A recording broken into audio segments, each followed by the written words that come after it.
This is not sustainable. Honestly, it's like a black hole in the middle. Scientists, NASA could run experiments on this. Why is he doing this?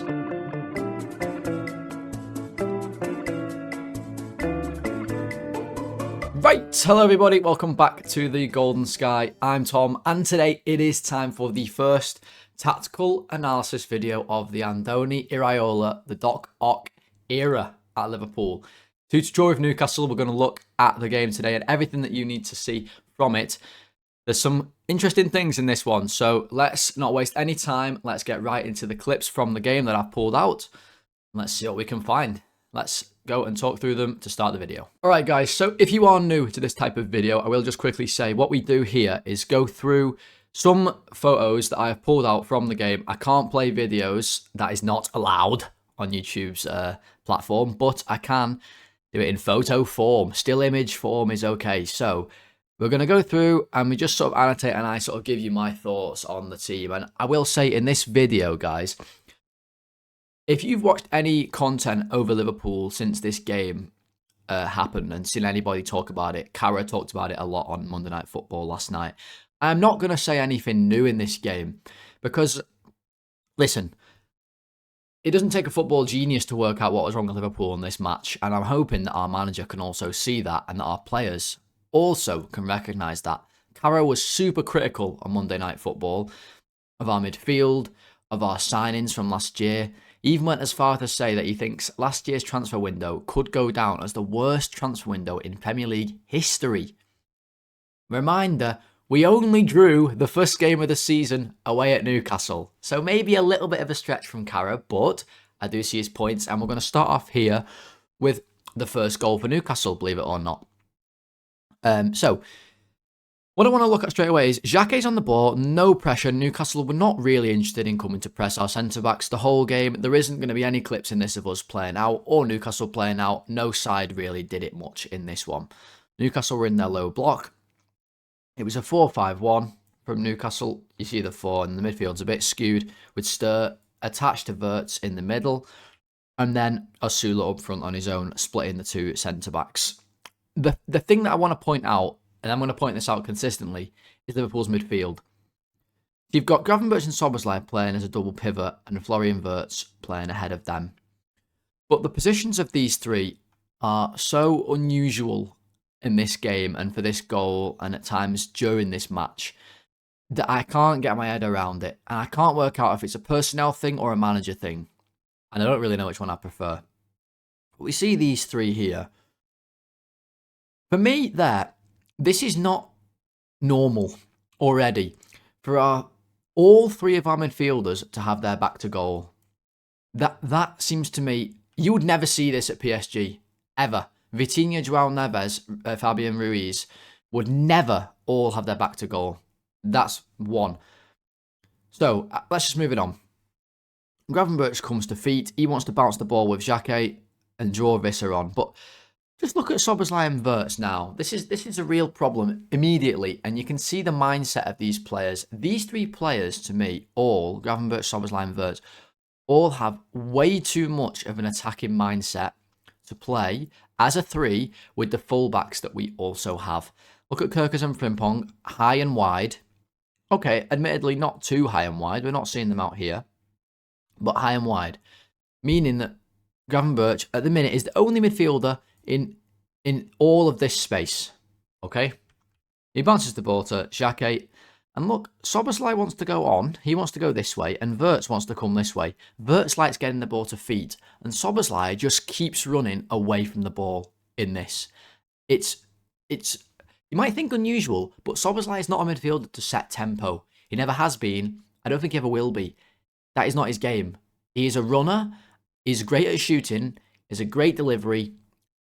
And that's his best attributes. So let's move it on. The ball comes out wide to Frimpong.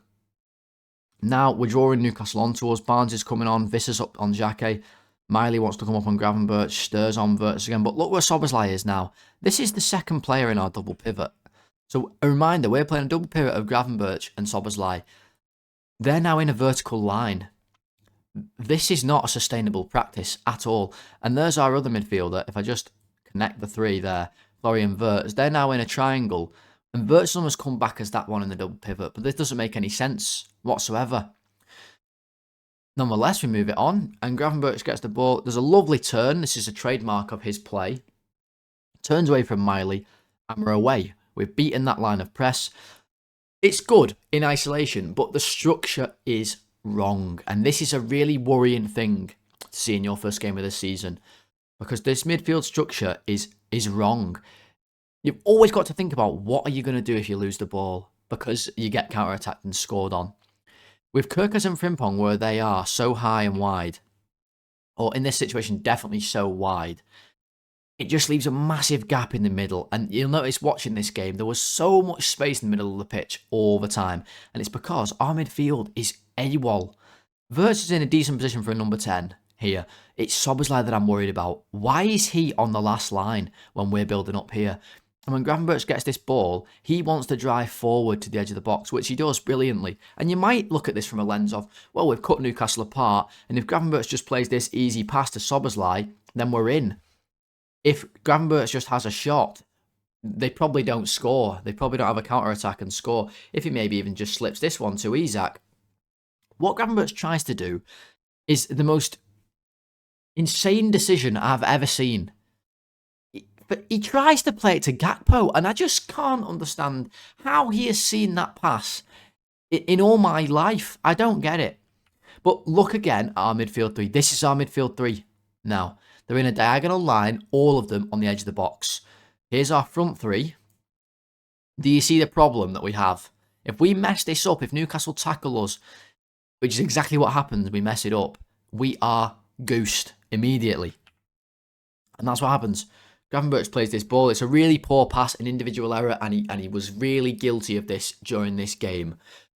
That said, if this happens, you can play a bad pass in the edge of your box, and you shouldn't have to be worried about conceding a goal. That is basic, really, in football. But look who the highest two players are of our entire team when we lose this ball. It's both our midfielders in the double pivot. This is not sustainable. If we play like this all year, we will just concede endless counter-attacks. If you think of the best Liverpool team we've seen over the last 10 years was with Jordan Henderson, Gini Wijnaldum and Fabinho in the middle, sometimes James Milner, but the one thing that was a constant in that lineup was Fabinho, whenever we lost the ball, would undoubtedly be here, waiting to break up counter-attacks. And you can guarantee Henderson and Wijnaldum or Milner would not be here. They wouldn't be. And now we're not playing a 4-3-3. We're playing a 4-2-3-1. But even more so, that should mean you have a player back here at all times. Why? Because of exactly what happens to us here. The ball comes on into the middle to Asula, and just look at the space in the middle of this pitch for him. This is between Van Dijk and Verts, who's ran back, but even the edge of the box where our midfielders are, there's almost a full pitch of space. It's absolutely unthinkable. This cannot happen. And another problem with this is our centre-backs are too deep. We are playing with too deep a block to want to press really high, just from this one game sample size. It's just one game, but this is really worrying stuff. It's quite alarming stuff. And very quickly, this is going to turn from being an on a slot issue to being a player issue, because you can't blame two managers for similar things that you saw last season. How many times last season did I say Alexis McAllister has too much ground to cover? If this was the situation here, I would be saying the same thing. But the problem isn't the midfielders in this current clip. Our centre-backs are too deep. When we lose this ball here, they have to be almost right on the edge of where Asula is. So then when he receives this ball, and this one, sorry, they are up and they can engage him, especially Van Dijk. Now, he's knocking on a bit, sure, and maybe he doesn't want to get in here as much, but I think he still has the capability to do it. And if he does, let's say he makes a tackle, let's say he brings Asula down, it stops the counter-attack. We've got no midfield. For me, he has to engage, because what happens? Otherwise, he runs off. Asula can keep running. We have absolutely no midfield whatsoever. It is non-existent because it's all too forward thinking and wants to run on.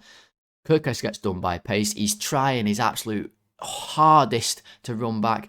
Elanga just absolutely does him for legs. I think Van Dijk has to engage this ball, knowing what's happening on the right hand side. Elanga is always going to burn Kirkes. Unfortunately, that's just the way it goes. Asula plays him in. Elanga gets in, and he fires it into the far corner, and it's 1-0. Alisson maybe a little bit too close to his near post, maybe could take a step to his right. I'm certainly not a goalkeeper, and I'm certainly not going to tell Alisson how to do anything in the goal either. But that's 1-0, and it all comes from a very, very quick turnover, a structural issue in the middle, one that is extremely, extremely worrying. Let's move it on. Look at this from a slightly different angle. This is more to see the centre-backs and the absolute gaping hole we have in the middle. Honestly, it's like a black hole in the middle. Scientists, NASA could run experiments on this. This, being our midfield three, isosceles, is just insane. It is. Somebody has to be here. They just have to be. You cannot have a rest defence of your two full-backs dead wide and your two centre-backs dead deep. That's madness. That is just basic. It can't happen. Xhaka has to be closer to Vissa, and Van Dijk is not even on the screen. He is way too deep. And this goes back to actually last pre-season when we saw Van Dijk in this sort of sweeper position. He seems to not want to get in here anymore and give himself time to back off and let other players get back. Maybe he knows the midfield is always going to be too high and are going to need time to run back. In this situation, they can't. Elanga is too quick. By the time this ball comes to Asula, he's way too deep. He's 20 yards too deep. He has to get forward. You can't play a high-pressing attacking style where your defenders are sitting in a mid-block. They just don't go hand in hand at all. Okay. Next clip. This is a decent move from us, and we see a little more of the same. Xhaka has the ball. Szoboszlai is too high. I don't understand this position. I don't know if this is a Szoboszlai or an Iraola thing. We're going to see this in more as the season progresses, but I certainly never saw Alex Scott or Ryan Christie going in here for Bournemouth. He's got his back to goal. He's looking at goal. He's looking at the defender behind him. And Gravenberch is the only midfielder in the middle, but at least he's in the middle. Okay, Wirtz and Isak are up front. We've sort of seen that a lot, them very close together. Xhaka has the ball, but Xhaka is able to bring this one forward. Again, Szoboszlai becomes our highest player. I don't know why. Xhaka plays a lovely pass, and he was very good in this first half, Xhaka, to be honest, into Rio. Now we see a bit of the limitations of Rio, but he wants to go at his man on this right wing. He can only really go on the outside. He's a bit less dangerous, and we sort of know that. But he gets his cross in. He does okay. Delivers the ball. Szoboszlai's in there. Szoboszlai's actually telling him to go back to Frimpong, by the way. But Szoboszlai's in the box again. Now, it's not totally disastrous this time because Gravenberch isn't in there as well. The ball goes over. Isak recycles it. And then Kirkes gets it. But now, look at our midfield three again. Look at it. Here's Gravenberch, here's Wirtz, and here's Szoboszlai. All of them edge of the box or in the box. This is just... To me, this has the alarm bells absolutely ringing in my mind. It's really, really, really worrying. Xhaka's in a slightly more advanced position again than Van Dijk. I still think they could be a bit higher, 5-10 yards higher. Let's really pen them in. But we don't. The cross comes in from Kirkes. This time, it falls to us and we have the shot and we almost score. That's how it can turn out otherwise. You know, they don't counter-attack us here. Xhaka's in a better position. But again, you see this structure is just, it's too kamikaze for me. Let's continue on. Second half now, we see Gakpo this time on the ball, this left-hand side. I thought Gakpo was pretty decent in this game as well. He picks it up. And we see maybe some more tweaks from Iraola at half-time. Because now we see Szoboszlai and Gravenberch in a much more normal position for your double pivot. Szoboszlai is no longer here, where he would have been in the first half. And Gravenberch is an option for the ball. That's what you want from your midfield too. I think, anyway. Gakpo does end up using Gravenberch, but look where Szoboszlai goes. Again, he's walked off from here, and he's walked into the box. Why is he doing this? I don't understand why he's doing it. I don't know why. I don't know yet. We haven't seen enough of Iraola. We haven't seen enough of the season to really get our heads around this. But I don't like it. He has no need to be vacating this space and going in there. It just, to me, that is just really poor positional discipline, structural irresponsibility from Dominic Szoboszlai and Ryan Gravenberch, specifically those two in this game. But Gravenberch in this situation does okay. He gets on the ball and he finds this nice pass into the channel for Gakpo. But again we see the same structural issue that we saw in the first half. If Gravenberch misplaced this pass, let's say he gives it to whoever the hell that is, Dedic in front of him.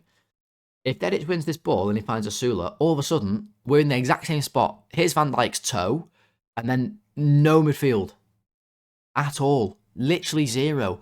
This is, again, I'm going to say it, madness. You're asking for trouble. On this occasion, again, Gakpo gets in, and then he should use his left foot, try and pull this one back. Maybe Isak, maybe there can be a dummy, so maybe Szoboszlai comes onto it. Instead, he tries to go outside of the boot and try and maybe play it around here to Wirtz. Very, very difficult, and gets blocked. Not the point, though. The point, again, is the structure of our team is bananas. Right. Moving on again, Van Dijk this time is going to play this one into Florian Wirtz. And Florian Wirtz, again, wants to come to feet with the ball, okay? He always wants to come in and wants to get on the ball. Gravenberch and Szoboszlai there in the middle. Decent position for them.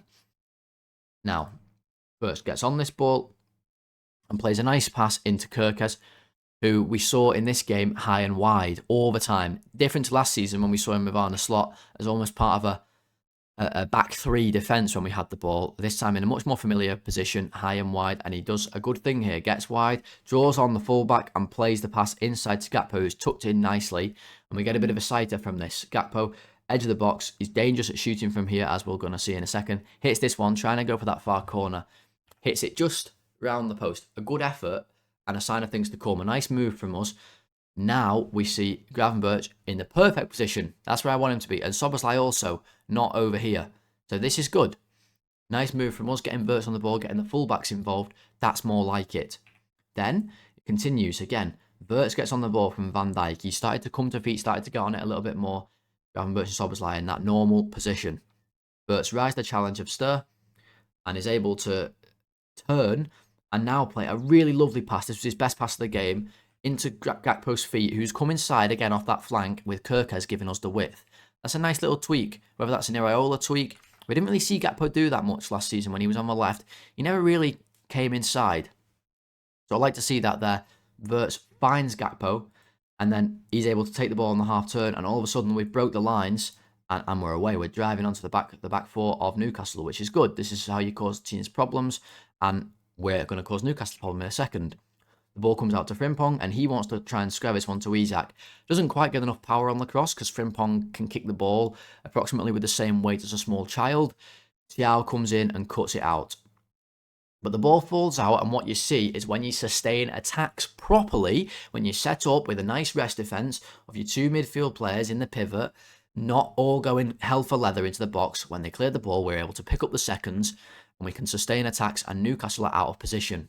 That is key. When we were at our best under Jurgen Klopp, and we were suffocating teams and smashing them, we sustained attacks better than anybody bar prime Guardiola at City.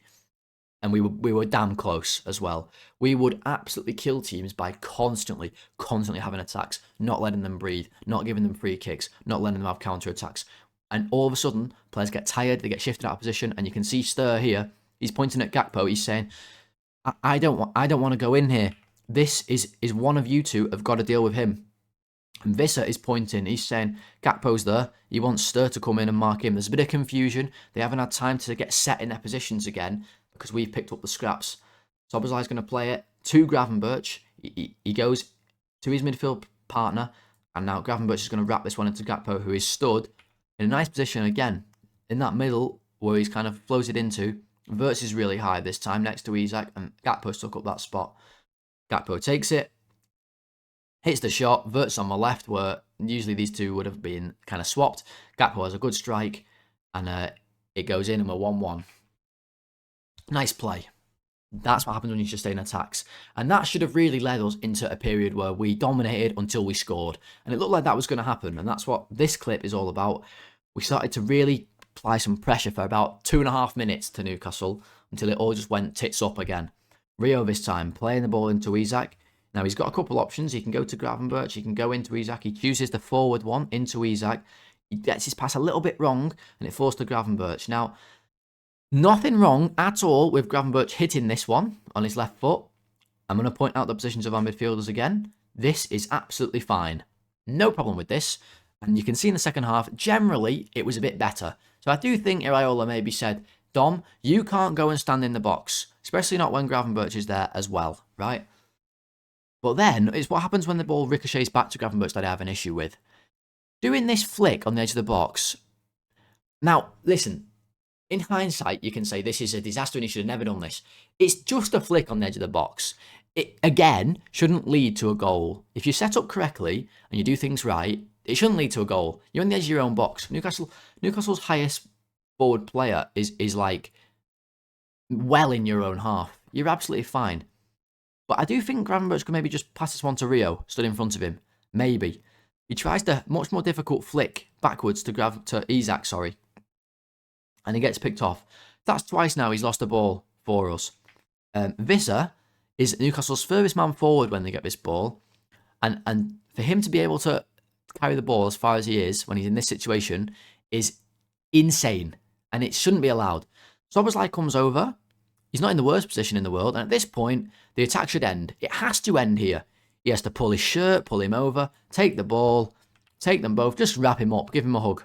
And then Wirtz comes over as well. Make the tackle, foul him, take him down. But what I can't understand, and this is Gravenberch again, the football IQ of this guy when he's off the ball, and even this game when he was on it, is a severe issue in my mind, and something I'm going to be keeping a very close eye on this season. Why on earth he starts to get attracted to this ball when we've got two players around it, I don't understand. Maybe he's thinking, right, get in, make a tackle, get in, but he never makes any tackles. He doesn't. His job has to be, I've got Willock next to me, I'm going to match him. I'm going to match him the whole way. Excuse me. He doesn't. Wirtz and Szoboszlai are too weak. They're way too weak. They don't make a tackle. And Visser is able to break out somehow and then carry the ball away. Our midfield looks leggy. This is us not quite being fit enough. They don't catch up with him. He bursts away even though he's got the ball. Again, similar issue. Van Dijk and Xhaka, could they engage? I think Van Dijk certainly could. Xhaka does have to be aware of Willock because Gravenberch has not yet matched his run. Willock is running away. The ball comes into him. Gravenberch again is lagging behind. Now, he should have matched this run. He should never have allowed Willock to get the ball. Frimpong now has a chance. Just leg him up. Just foul him. Just do anything to stop the move. No, Willock takes a nice touch, gets in a shooting position, and curls the ball into the far corner. And just like that, we were down 2-1 from two almost identical goals. Now, we're going to move this one on. Just one final clip before the goal at the end, the penalty. This is what I'm talking about, where our midfield and our defence are way out of line at the minute. They are not synchronised at all. And this clip shows it completely, what I'm talking about. They have a throw-in here, Newcastle. It's just a simple throw-in, okay? McAllister is marking Willock, and then here's the defence. Now, immediately, you see Van Dijk is deeper than the rest of them. That's one thing. He's giving himself half a yard, maybe. They throw the ball into Willock. This is way too easy. He just rolls McAllister. But Visser has been able to have this run on the defence because Van Dijk's already back there. Our defence is now trying to play offside. Frimpong and Van Dijk are sort of trying to play offside. Araujo can't. He's matching this run of Visser. Okay, he's trying to. Kirkes is also sort of just in line with everybody. Not really about him, this one. But our defence is too deep. Our defence is too deep. If you're going to be set up here with your midfield, get our defence pushed right up. Push it up. Or, if you want to go deep, drop off another 10 yards. As soon as Willock gets the ball here, don't play offside. Drop off, all of you. Because what happens is, Willock plays the ball over and they're in. As easy as that. Because our defence is all out of sync. They don't know whether they're coming up to play offside. The midfield isn't moving with them. They're not moving with the midfield. They don't know whether to drop off. So they just play offside. And with a way too high, you can't play offside if your midfield isn't aggressive and winning the ball. And that's what happens. They get in. Ali has to make a brilliant save here. And he saves us the point in this game. That's why I gave him the rating that I did in the player ratings. Eventually, It gets to the last second, we play a long ball forward, and I won't overanalyze this bit so much, but I just like this from Munoz, and I thought it was worth a mention. The ball comes out, it's a second ball, he gets on it, and what I like about it from him is his immediate point of view, his immediate action is, I'm running at Lewis Hall, I'm going to run straight at him, and he did that all the time in this game. And he draws the challenge, and he's going to win us a lot of penalties like this. In fact, in this game, he maybe could have won us another penalty.